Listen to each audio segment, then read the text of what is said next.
Well, I'm done with the roast. It's 140 degrees. Been resting for about 20 minutes. I'm going to take it out of this pan, put it on my cutting board. We're going to give it a cut. Slice into this bad boy. We got some of that bark showing up.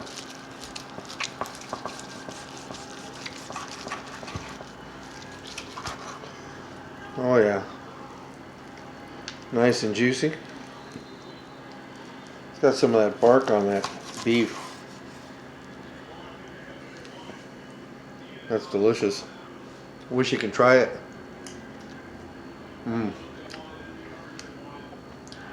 Just bites right through like butter.